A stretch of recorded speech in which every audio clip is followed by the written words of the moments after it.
Happy Monday, everybody.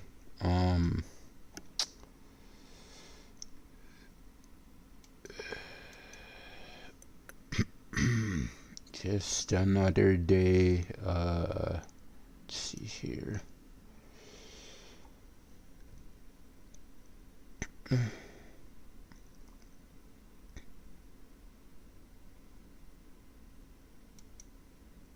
get started. Where is it?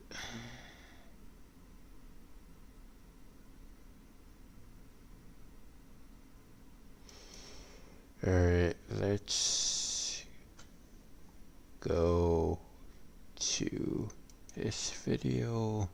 I have some heartbreaking news to share. Porsche Penske Motorsport is leaving the WEC. Honestly, I was really hoping that I wouldn't have to make this video, but unfortunately, it's official. Porsche Penske Motorsport will withdraw from the FIA World Endurance Championship after the 2025 season concludes, casting major doubt on whether the German manufacturer will return to the top step at Le Mans anytime soon. Whether you're a lifelong Porsche fan or a motorsport enthusiast supporting other teams, this news hits hard. Porsche's history in endurance racing is nothing short but legendary. They're the most successful manufacturer at the 24 Hours of Le Mans with 19 overall wins since their first triumph back in 1970 with the iconic 917K, and they are the most successful brand in the World Endurance Championship across their prototype and GT adventures. And to see such an iconic factory team pull out of the WEC so soon is truly disappointing. After months of rumors and speculation, Porsche finally confirmed the news on Tuesday, October 7th, officially announcing their exit from the championship with their factory effort after the 2025 season ceases. And while we've heard rumors for quite a while, it's still a shocking development. Before I proceed, let me clear one thing up right away. This is not the end of Porsche Penske Motorsport or the 963 program. In fact, Porsche has reaffirmed their commitment to the project, and the team will continue to compete full-time in IMSA's GTP class through 2026 and beyond, and this decision only affects their WEC participation. Well, at least for now. Now, let's get into the big question. Why is Porsche leaving WEC Hypercar? A lot of online sources are quick to blame the balance of performance issues, and while Porsche has expressed frustration with the BOP in the past, that's not the main reason for this exit, as in fact, the truth lies in financial challenges for the German marque.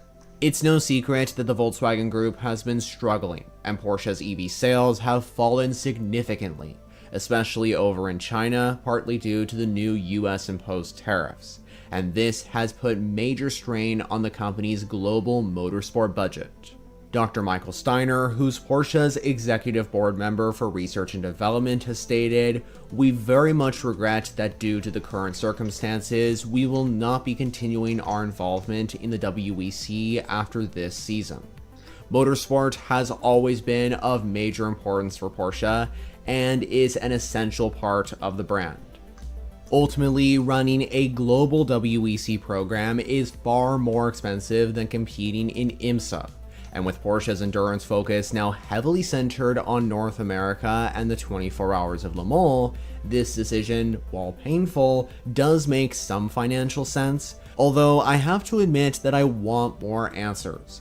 If this was a financial decision, why would they cancel the WEC program, which holds so much importance for the company, over the Formula E one, considering it would cost Porsche about an equal amount for both programs, and because of the significance in the brand's history towards endurance racing and specifically Le Mans, with it being, quote, an essential part of the brand?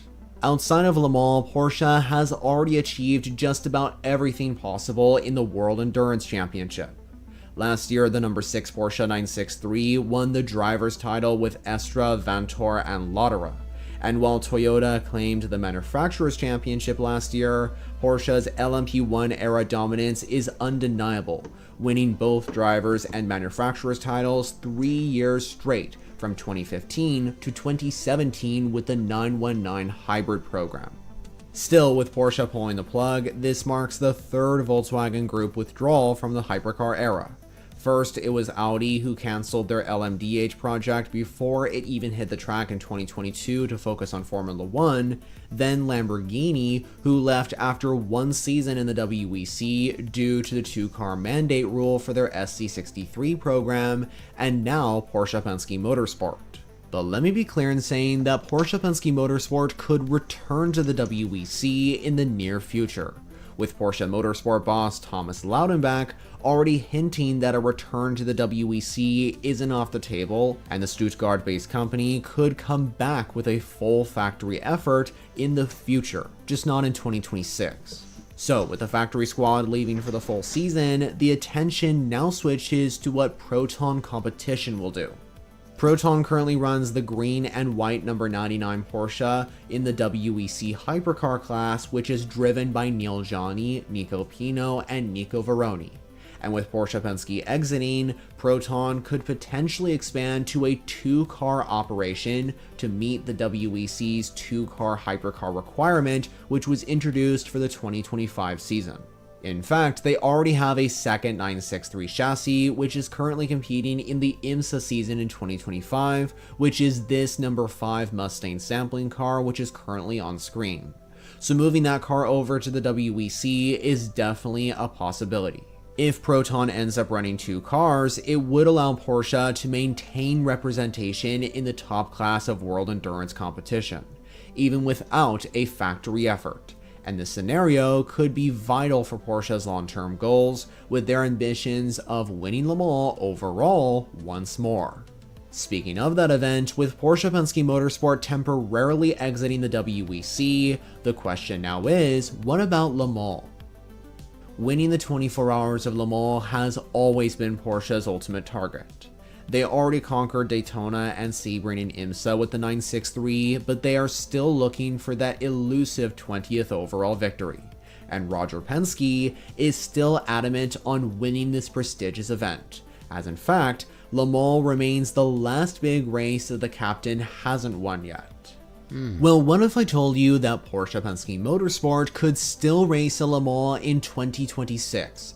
Even without competing full-time in the WEC next season? Well, believe it or not, that possibility all comes down to one team, Proton Competition. To compete at Le Mans, there must be 2 cars of a given model racing full-time in the World Endurance Championship, and that is because of that 2-car mandate rule, which is why Lamborghini couldn't bring their SC63 to Le Mans in 2025, and why we haven't seen the Acura ARX06 competing over the last few years. Only if Proton continues in the hypercar class with 2 entries, that would open the door for Porsche Penske to enter Le Mans in 2026, giving them another shot at that long-awaited 20th win. However, if Proton decides to continue with one Porsche in hypercar, focus solely on IMSA GTP instead of the top class of the WEC, pull out entirely, or switch manufacturers, Porsche might not return to Le Mans next year at all, which would be a real disappointment, and it wouldn't be the same Le Mans without Porsche. The 963 will join a short list of Porsche prototypes that never won Le Mans, similar to the last car that didn't deliver the German brand the overall victory, the Porsche 908, which famously fell short in 1969 against the Jackie Ickx and Jackie Oliver Ford GT40 in the closest finish in the history of the French endurance race. As for the future of the driver lineup, Porsche's WEC exit will surely shake up their squads. I would expect Kevin Estre, Lawrence Vanthoor, and possibly Julian Andlauer to move over to IMSA full-time in GTP. Meanwhile, Michael Christensen may be leaving Porsche Penske entirely, possibly joining AO Racing, with current Rexy driver Lauren Heinrich rumored to become a factory Porsche driver in 2026. Potential 2025 IMSA champions Mathieu Jaminet and Matt Campbell are both rumored to be in talks to join Genesis and McLaren's programs respectively. So there's definitely going to be a shakeup at Porsche Penske Motorsport for 2026. It's hard not to feel emotional about this one. And for me personally, I'm just honestly heartbroken. Porsche Penske Motorsport leaving the WEC is a massive loss for endurance racing and for fans around the world.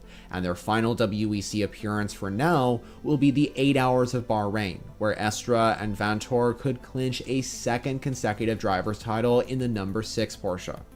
But I have a feeling that this will not be the last we'll see of them in the WEC. Porsche and Roger Penske still want to conquer the 24 Hours of Le Mans, and whether that happens in 2026 or later, I'm confident that Porsche Penske Motorsport will be back.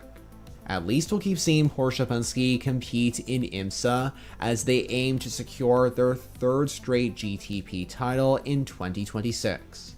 But I'm curious to know what you think about this bombshell announcement. What do you think about Porsche's decision to leave the WEC? Are you glad the 963 program will continue in IMSA? And most importantly, do you think the 963 will be back at Le Mans fighting for the overall victory?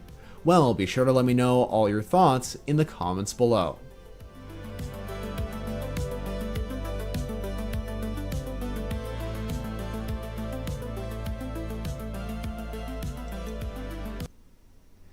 Yeah, that is, it's very, that's pretty sad that, they're leaving, guys, for, next year, or next season, I should say. But they'll most likely be back.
Let's go with V8. Their start to the season looked promising with there have been some pretty wild IMSA races this summer.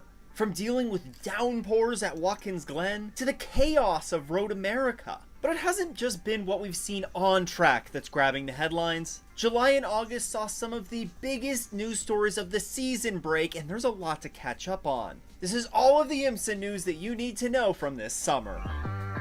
Now, perhaps the biggest news maker of the summer has been BMW and their M Hybrid V8. Their start to the season looked promising with 4 straight pole positions and some solid race results, but ultimately ended up with no wins to show for it. The lack of results from this season, as well as the general lack of results from the last 2.5+ years of the program, ultimately led to the announcement that BMW and Team RLL would not be continuing to partner together in running the M Hybrid V8 in IMSA at the end of this year. This naturally raised some questions. Who's going to run the M Hybrid V8 in IMSA going forward? Would the M Hybrid V8 even continue in IMSA, and if so, in what capacity? Well, thankfully, we have some answers.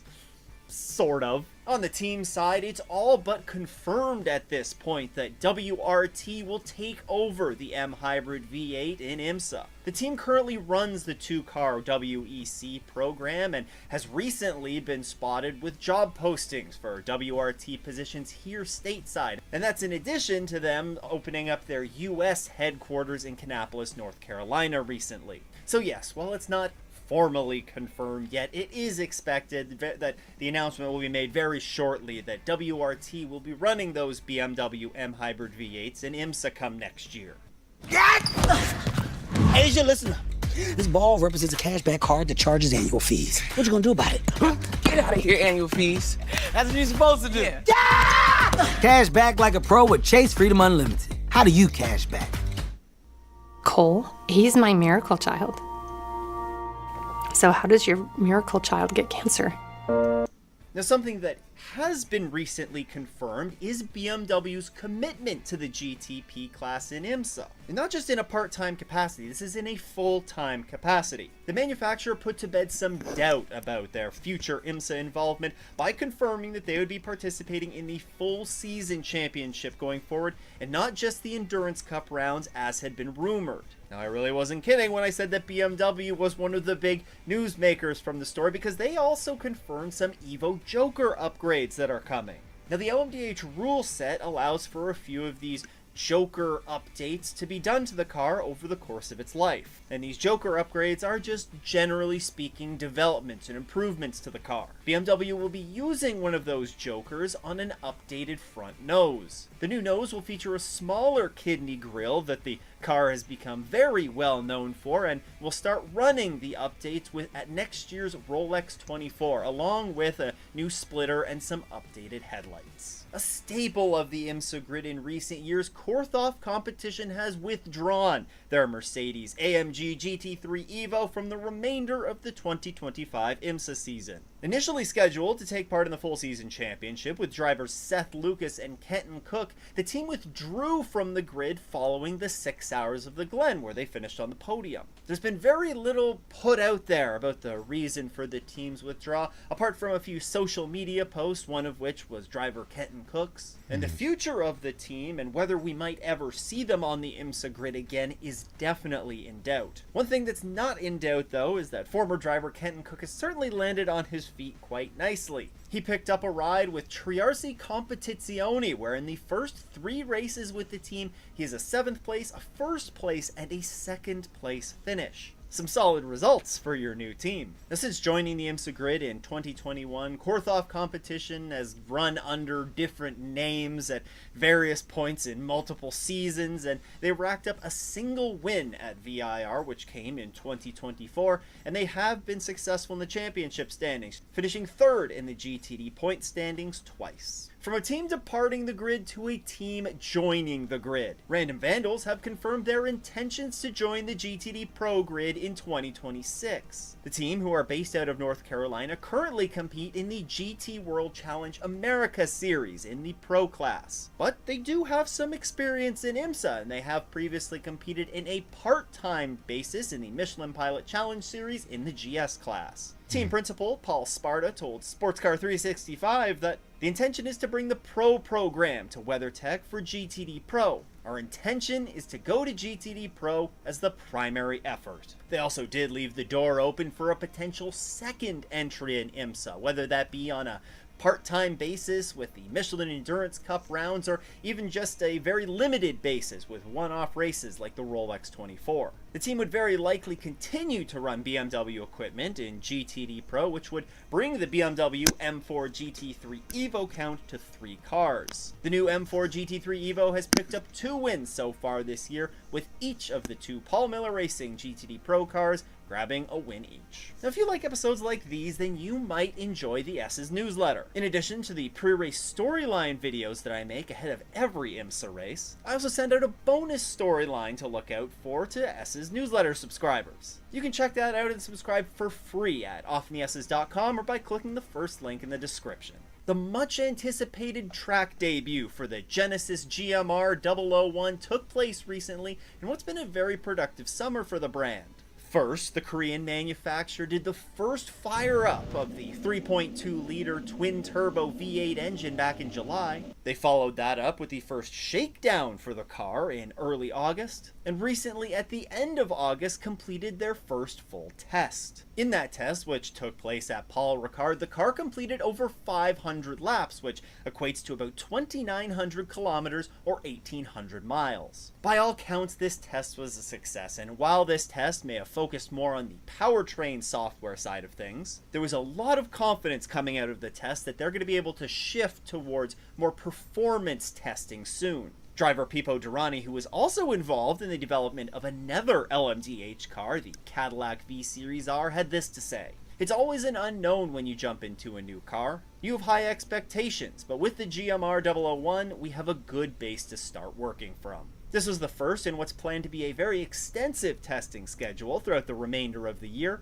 with the GMR 001 expected to make its debut in 2026 in the WEC Championship ahead of an IMSA debut the following year in 2027. An IMSA debut that might very well be linked with this next story. That story is a significant one, not only because of the implications that it could have on the grid next year, but what it could lead to down the line. Bryan Herta Autosport has announced that it will join IMSA's LMP2 class and try and build on the success that they have found in the Michelin Pilot Challenge Series TCR class. After joining the Michelin Pilot Challenge in 2019, campaigning the Hyundai Veloster TCR, the team has found a ton of success. From winning 5 consecutive manufacturers' championships to 4 straight driver and teams championships, there's no doubt that they're the best of the best. Now, in addition to that successful TCR program, they're going to be adding an LMP2 program to their stable for next year.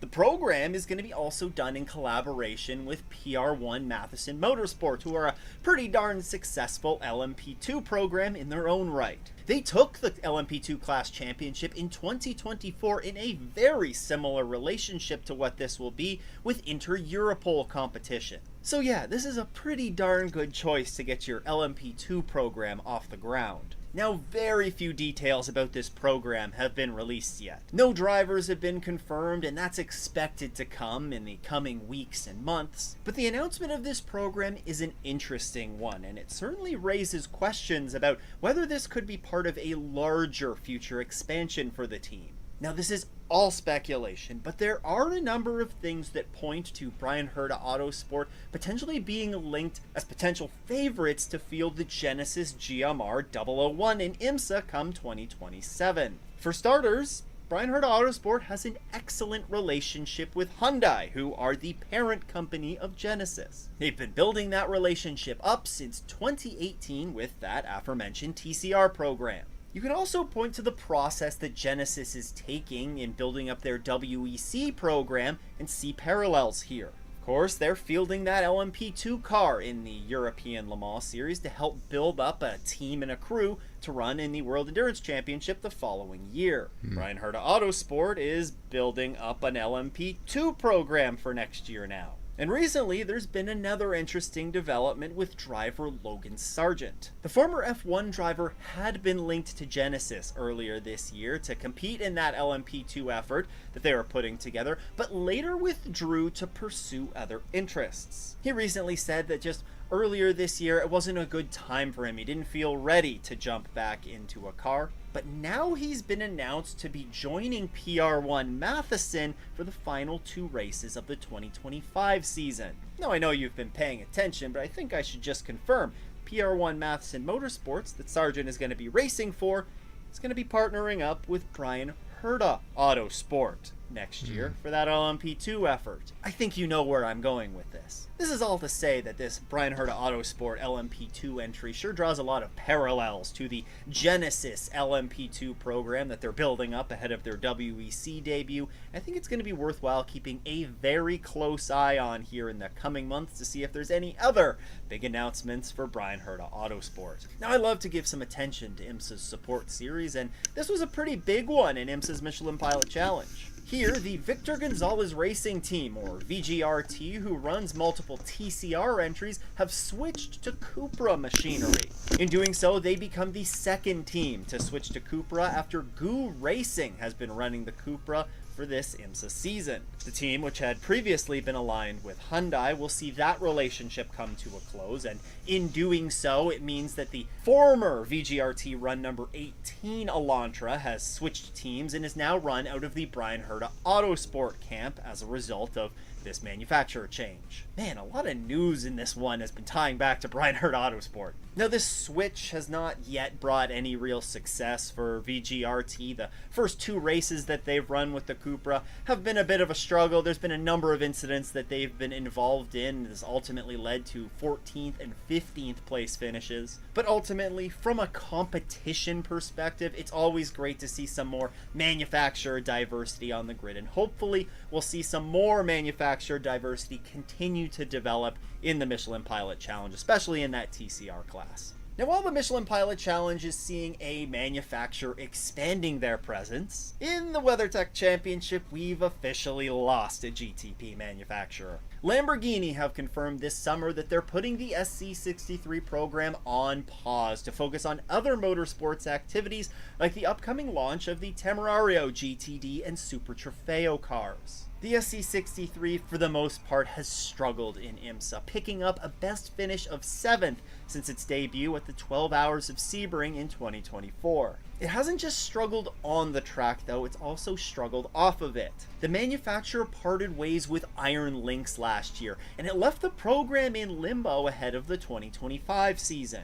The SC63 would ultimately continue in GTP, but the struggles for the car have been very well documented. It saw retirements in the first 2 races of the season, and while it showed life at the 6 Hours of the Glen, where it led 23 laps, that sign of life was not enough to save it. And now the question shifts to, will we ever see the SC63 in competition again? The SC63 was in trouble before it even turned its first racing laps, though. If you want to know more about what went wrong with the SC63, then I made a video about it. You can check that out right here. Huge shout out to all of the channel supporters. If you too want to support the show, you can head to patreon.com/offintheS's or become a YouTube channel member by clicking the button below. Once again, though, thanks for tuning in. I hope everyone has a great race weekend. It doesn't go off in the S's. If I were him, I'd bundle my home and auto and pick up the real victory. Savings. Are you talking about bowling? No, bundling, Jan. Bundling. Bundle and save with the personal price plan. Like a...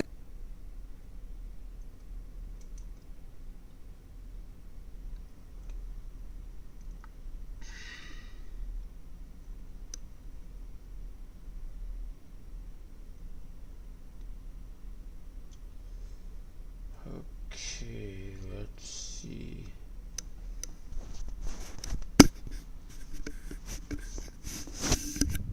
Okay.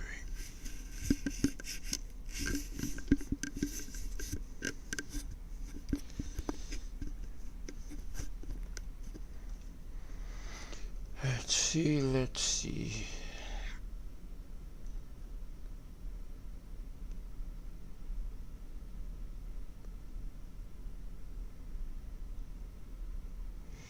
Alright, this will be, well, hold on.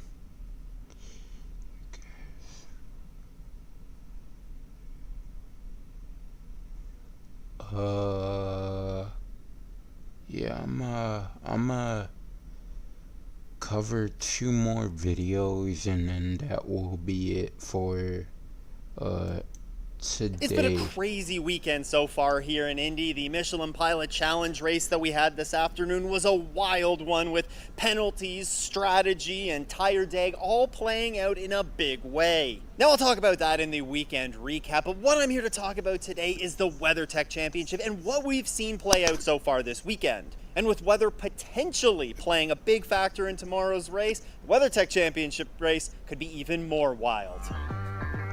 Alright, so qualifying wrapped up just a short while ago, so let's start things off talking about that in the GTP class. The number 60 Meyershank Racing Acura has been lightning quick all weekend long. They kept that going in qualifying as the number 60 Meyershank Racing Acura, driven by Tom Blomqvist, took the pole with a time of a 1 minute 14.569. That is Acura's 4th pole in a row. He beat out the 31 Action Express Racing Cadillac of Jack Aitken by 0.04 of a second, and Louis Delatraz in the number 40 Wayne Taylor Racing Cadillac will roll off 3rd, putting in a time that's just under 0.2 off of pole. Editor Stu here, and after post-qualifying inspection, it was found that the number 60 Meyershank Racing Acura failed to comply with the bodywork tolerances as defined in the LMDH technical regulations, so they failed post-race tech and they will be moved to the back of the GTP class for the start of the battle on the bricks. This promotes the number 31 Action Express Racing Cadillac to pole. Now, regardless of this penalty, I still do expect Acura to be very quick and among the favorites tomorrow, but this certainly is a setback for Acura as they look to, again, try and claw their way back into the championship fight. Now, Acura is having an absolutely perfect weekend so far. The 60 has actually been top of the board in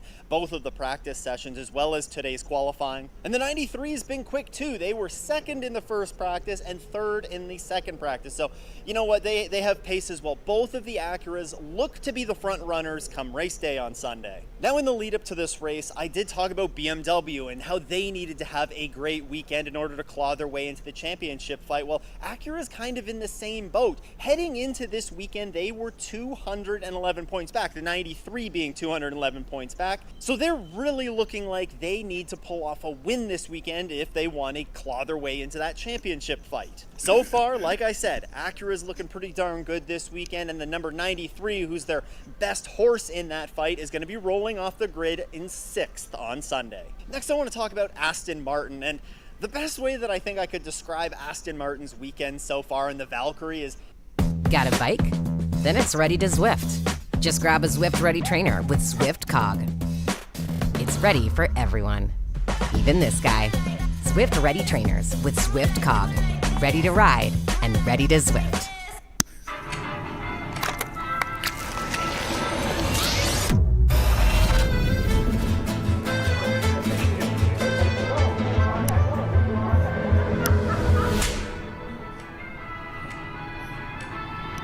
They're just kind of doing Aston Martin things. No, they don't have the quickest one-lap pace. They haven't been the quickest in practice, but they've been steady. And we know that with every track that they're coming to in this first season of the Valkyrie program, that they're learning a lot. And I fully expect that this is going to be one of the sort of standard Aston Martin weekends that we've come to expect. You know, they're going to be solid in the race. They're not going to blow anybody's doors off with the pace that they have, but they're going to be steady. And I expect them to, you know, get one of those, you know, solid lead lap finishes that we've seen so many times from them this year as they just continue to learn on this season. They're actually quicker than some of the factory Porsches as well, and in some of the practice sessions as the Corvette hot laps go around. I think this happened to me in Detroit as well. But we'll talk about the Porsche pace in just a minute. Now, I said BMW needed a good race, and this is a track where they've had good races the past 2 years. They finished 1-2 last year. They were on the podium the year before that, so we're all expecting that BMW is going to be good here at Indy. So far, I would say that we've kind of done what we expect of them. I maybe would have expected them to be looking a little bit stronger, maybe challenging Acura for pole and putting up a little bit more pace than we've seen out of them this weekend, but they haven't been bad either. They're hovering with kind of like top 5-ish pace, it looks like, and you know, given how things could turn out on race day here with that weather, we saw them really do well in the mixed conditions last year, so there's absolutely no way that you can rule out BMW at this point. Coming off that 1-2 at Road America as well, and like I said, they need a really good run to jump into the championship fight. BMW they're looking fine. I'm not too worried about them this weekend. Somebody who has looked better than I expected, honestly, this weekend has been Cadillac. I would even go as far to say as they're the closest challenger to Acura this weekend. We know that they've had a really challenging year this year. They still are looking for that first win of the season. They've started to show more pace as of late, but a win here at Indy would they're not necessarily going to jump into the championship mix with a win here, but I think it would do a lot for their momentum to round out the season and be able to build off of some of that momentum heading into next year. They've looked strong in all of the practices so far, and in qualifying, they carried that through as well. They'll roll off 2nd, 3rd, and 4th for Sunday's race, and honestly, we very well could be talking about Cadillac being in the picture for a race win here, so keep an eye on those V-Series Rs as the race goes along. Porsche. What do we have to say about Porsche at this point? Well, they're having a rough weekend. There's absolutely no doubt about that. And you could probably look at the BOP tables that were rolled out prior and say, oh yeah, we could have saw this coming, but their pace or lack thereof has still surprised me a little bit. We know the Porsche and the 963 have been strong here in previous years, and they just haven't had the pace this weekend. They were able to salvage a solid qualifying effort for at least one of the cars, with the number 6 pulling off a 5th place run, but it's definitely not what we were used to seeing out of them at the beginning of the season. Now, that brings me to the big X factor this weekend, and that's going to be weather. Porsche are probably doing a pretty big rain dance right now. Race day, it does look like we're going to see some mixed conditions, spots of rain in the afternoon, potentially a little bit heavier at times, could really throw this race into a frenzy, and that's exactly what Porsche needs here. A race where they can lean back on some of the experience, the tremendous experience that they have, not only here, but with the 963 around the world, and be able to use some of that experience to their advantage to be able to pull off a better result this weekend. Speaking of better results, Lamborghini is one that's looking for a better result here this weekend. They look like they have the pace to easily top their best finish in IMSA of 7th. But I think they could probably go even higher than that. And, I've been talking to a number of people this weekend, and it's all kind of been the same thing. Everybody was kind of expecting Lamborghini to take a big step forward this weekend. We've seen them improving their pace over the course of the season. You think back to Watkins Glen, they led laps on merit. They had the speed to lead that race for darn close to an hour. So Lamborghini being quick here isn't a huge surprise. Add in that they're bringing these Evo Joker upgrades that have really improved the rear suspension on that car, and it may not help with tire deg a lot at a flat track like Indy, but it could help a lot next round out at Road Atlanta. So Lamborghini have taken a big step forward, and they have the pace this weekend, it looks like, to contend for a top 5, if not better. Now, they weren't able to get in a great qualifying effort, but this is a 6-hour race. A 6-hour race that could see some chaotic weather mixed in. We know that the Lamborghini, how it looked in the rain here last year. So Lamborghini, even though they don't have the 1-lap qualifying pace, they were strong in practice. So we could be looking at the SC63 being a real player this weekend, and that's an exciting thing to think about. So Lamborghini and the SC63, you got to keep an eye on them when it comes over to race day, and I'm sure a lot of people are going to be cheering them on. Moving on from the GTP class and taking a look at LMP2 here, it was Nick Boole who put down a flyer in a shortened LMP2 qualifying session to put that number 2 United Autosport car on pole. He beat out the sister number 22 United entry of Dan Goldberg by just under 0.4 of a second, and PJ Hyatt's Spike will roll off the grid in 3rd. Now, LMP2, as usual, is going to be a toss-up of a race to try and predict. We've seen lots of pace out of different cars this weekend. The number 11 TDS Racing entry has been quick. The 88 was also quick in practice. They swapped 1st and 2nd in the practices. But then you also look at some really experienced teams now. Last year's LMP2 champions, Inter Europol, and the 52 PR1 Matheson entries, they both put in top 5 efforts in both of the practice sessions as well.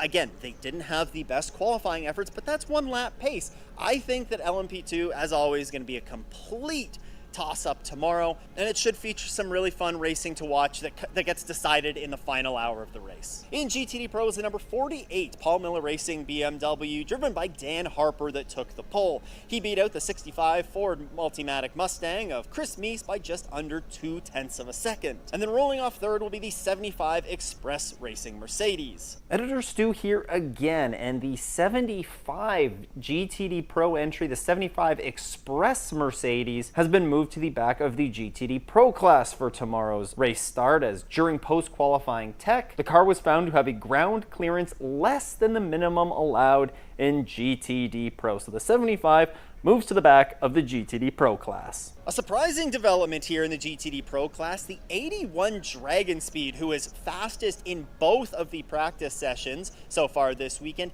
they actually will roll off 7th tomorrow. So you'll remember they're trying to track down the number 3 Corvette in the championship fight, and as I've said a few times in this video, it's a 6-hour race, so take it with a grain of salt. It is just a bit of qualifying pace, expect the 81 to make their way to the front. As we'll talk about in a second, we've seen quick Ferraris this weekend, and I think the 81 can bounce back from this. They do look like they're going to be a contender this weekend in a hyper-competitive GTD Pro class. I also mentioned the number 3 Corvette. They are going to be rolling off in 4th place, so that does mean that the points gap between them and the 81 increases a little bit to, I think, 56 points, but nonetheless, we're in for a great GTD Pro fight here. Now, I said the GTD Pro was tight. Well, GTD is also super tight, and when you look at the timing chart from qualifying, the top 19 GTD and GTD Pro cars were separated by less than a second. 19 cars within a second. That's just insane, and it's probably going to lend itself to quite a bit of traffic in the GTD classes tomorrow, especially if we get a bit of a longer run where things get a little bit mixed up out on track, so that might be worth keeping an eye on. But in this qualifying session, it was Casper Stevenson, the number 27 Heart of Racing Aston Martin, who took the pole position for the GTD class. The Aston Martin Vantage has looked really good all weekend long. They paced both of the practice sessions. They also took this qualifying pole, and they roll off 1st and 7th in GTD qualifying. An interesting stat here as well, Heart of Racing have won the last 3 races that they've started on pole for, so they could be a darn good pick to take this GTD race here tomorrow. The 21 AF Corsa Ferrari qualified 2nd, driven by Lila Wadu, and the number 80 Lone Star Racing Mercedes will roll off 3rd. Now, I talked about GTD Pro and how tight that race is going to be. Things are extremely tight here in GTD. I was talking with some of the drivers yesterday after the first practice session, which you'll hear from here in just a second, but it was like the top 16 drivers were separated by 0.7 of a second or something, and that was just in the GTD Pro class. So it is incredibly close here in GTD and GTD Pro. These are going to be some awesome races to see unfold on Sunday. Now, as I just said, I was able to catch up with some of the drivers after the first practice session yesterday. I got their thoughts on what it's like to race here at Indy, the championship fights that many of them are involved in, and of course, what some chaotic weather might mean here come Sunday. Here's what they had to say. Yeah, it's good for us, obviously. For us at Wayne Taylor Racing, it's our first year here with the Cadillac, first time here with the Cadillac, so. Hey, vacation next week, Lisa. 5 days, nice. Big win for your alma mater. Thanks, congrats, bud. How old you? No state. Ted, a little behind on mandatory training. Let's get it done, pal. How does he know everything? I want. How long has Pat Brown worked here? Pat, 7 years next month. Thanks for the hard work. I want Paycom's command-driven AI. Hello Vitamin C toothpaste. It's seriously whitening. 2 shades whiter teeth with Hello Vitamin C toothpaste. See the sparkle. Hello makes every day yay. Coming in with a lot of question marks, obviously looking at the Ganassi setup from last year, Action Express, and kind of picking those apart of what we like and what we don't like, and taking that to the simulator, understanding the differences between those two, and kind of making our own setup out of that. So rolling off the truck, a lot of question marks of what we're going to have, but I think we feel pretty good now with what it is, and all 4 drivers were relatively happy. We're in the mix of the top 5 all sessions, so feeling good so far, but track conditions are going to change. Obviously, it was pretty hot today, but race day looks like cooler and could rain, but also looking at last year, we had mixed conditions, and Ganassi especially was fast in all the different conditions, so I think the car, suits the track pretty well, and yeah, thankfully we rolled off the truck in a good spot. Today's hot. Tomorrow, practice 2 is going to be really cold, track temp especially, so almost useless information for qualifying. So we tried to get a lot of work done today, knowing that it's going to be the closest kind of representation for qualifying and probably the race.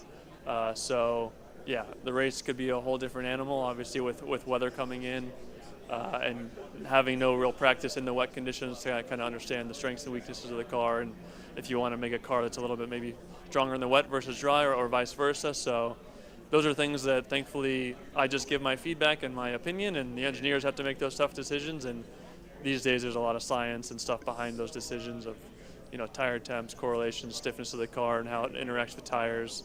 So yeah, a lot of question marks. Thankfully we have a lot of smart people behind the scenes to make those decisions, and yeah, that's what makes this sport a big team effort.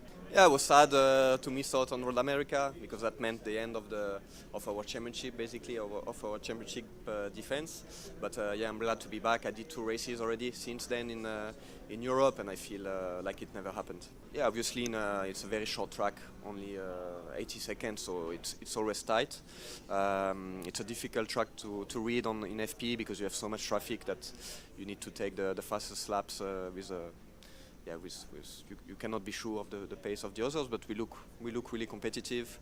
It was our first time last year. We think we know where we could improve, and I think we did good steps today. So confident. Yeah, it's a challenge because especially the LMP2 car is very sensitive to the elements, especially temperature and track temperature. So the engineer needs to stay on top of that that we stay. With a good balance, also if the temperature drops, so we need to anticipate it with the setup. That's more an engineer thing. I think this morning the car balance was pretty good, but obviously if the weather changes, we need to stay good. It's gonna be a difficult weekend because, as you said, it's super close. Even the GT Pro, GTD, we are so close to each other. So every little detail will make the difference at the end of the weekend, and qualifying will be tough. Will be also. Luckily, we have separate categories now, but yeah, the level of the championship and the BOP are very equal, so this make it more exciting and more nice for the fans, especially harder for the drivers. But yeah, so far for us has been really good. So I just want and I hope to keep it like that. I was also surprised because at the beginning of the year I was, new team, new entry, first time on GT for Dragon Speed. We are a private team against the big ones. And I was like, okay, let's race, let's try to show the speed. And I will be also racing with factory drivers, which is good for me to see if in the future I can get a place. But that is very difficult.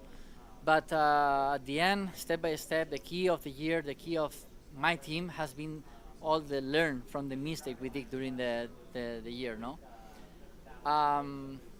You say we are the #1 chaser. We try, but don't forget that we are a private team against Corvette, the biggest manufacturer here, against Porsche, that they are a factory team with a big manufacturer behind, and we are a private team. We are a small team, but we are doing an amazing job.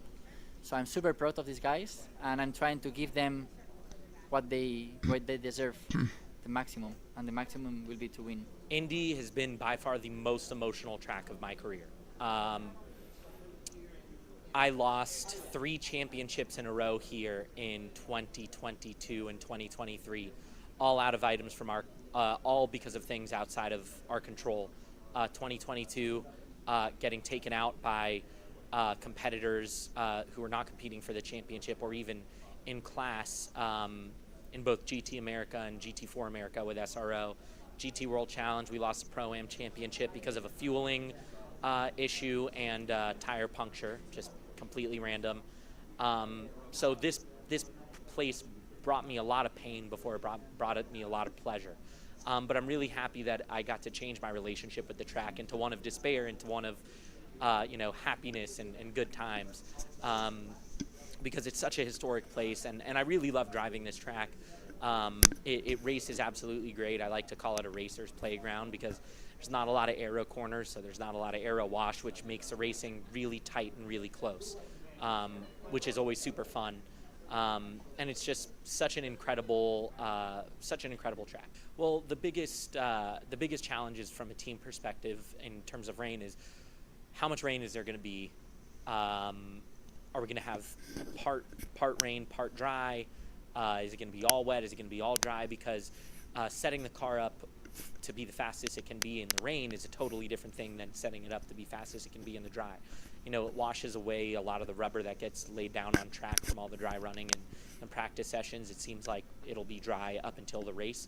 But personally, and I think everyone at Wright Motorsports would agree, we want it to rain. There have been races this year where we did not have good performance relative to the other manufacturers in the dry, and as soon as it started pouring, we started just skyrocketing through the field, and there's no other car than a 911 that I'd rather be in the rain. So we're doing a little rain dance over here. Yeah, obviously the Lamborghini itself has a strong history on this track. The track basically suits the car quite a bit. So plus the data now from the past previous years, we ultimately learn from it everything and try to improve. For us drivers, or particularly me, I never driven with Lamborghini here, so I still have to learn a few things. But I think we'll figure out quick and we go from there. But definitely high chances. The team had, especially, always good results here in the past, and also in the next round, in the final round in Petit Le Mans. So yeah, really looking forward to it. I mean, there's a lot of power behind. The crew is great. The whole team itself, everybody's pushing themselves to the limits to do the best what they can, and ultimately we showed a lot of times throughout the season that we are strong. We had another 2 potential podiums, I would say, Mosport and in VR, and yeah, it was just unlucky circumstances, let's call it that way.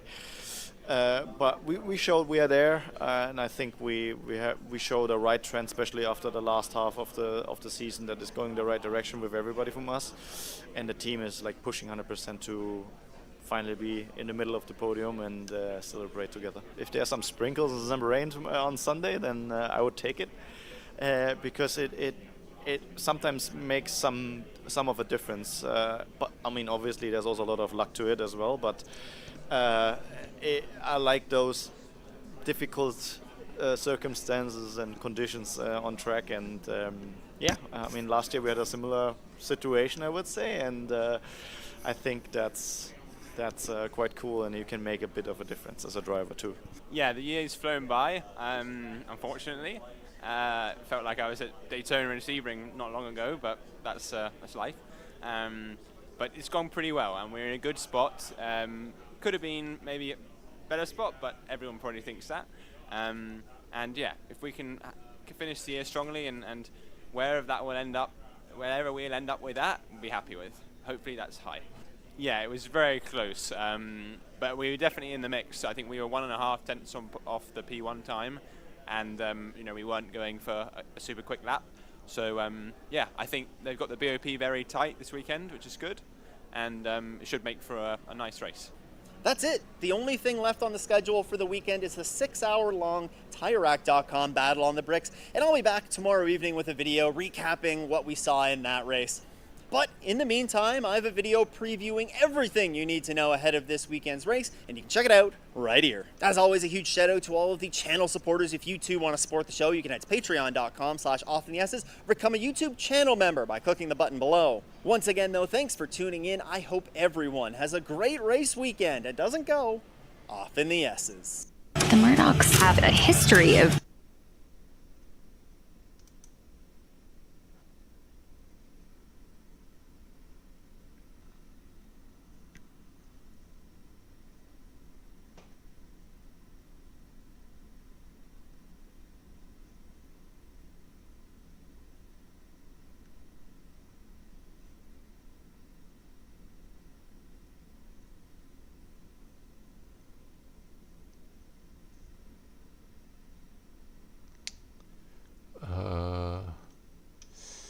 know what?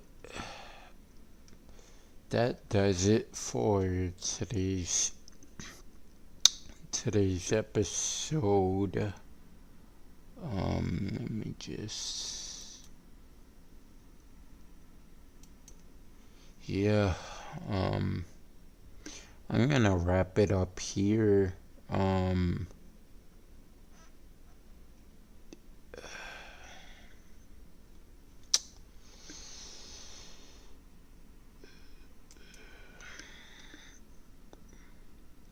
Hopefully you guys enjoyed, and